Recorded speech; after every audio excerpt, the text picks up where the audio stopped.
Well, some of those payments are through the Prevent Plant program. The USDA explains how they're juggling the skyrocketing number of claims.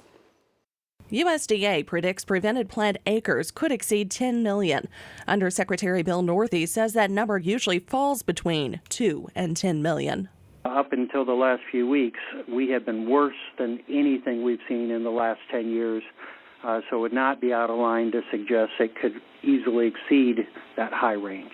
As of Monday, the Risk Management Agency says it paid around $151 million in prevent plant claims this crop year so far. That's up $40 million from last week. And of the $151 million, $146 million are from prevent plant notice of loss claims related to flood and excess moisture. So the large majority of that $151 million as of today are notably from the excess moisture and flooding. They expect this year's payouts to exceed $1 billion, but won't know exact numbers for acres and dollars until later this month.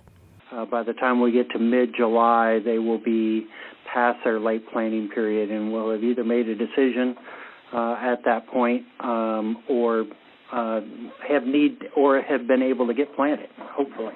Lawmakers predict farmers can expect a second piece of news in mid-July, namely details on rates and signups for the president's second trade aid package.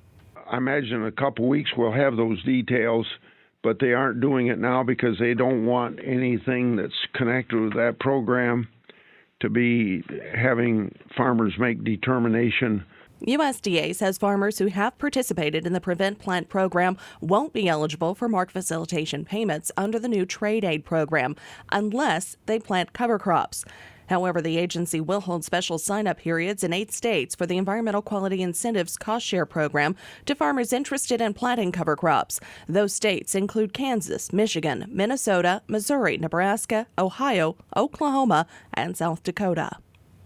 In another effort to help USDA, they bumped the restriction date on haying and grazing prevent plant acres. That was from November 1st, moving it up to September 1st. The USDA says this still allows eligibility for farmers' full 2019 prevented planting indemnities.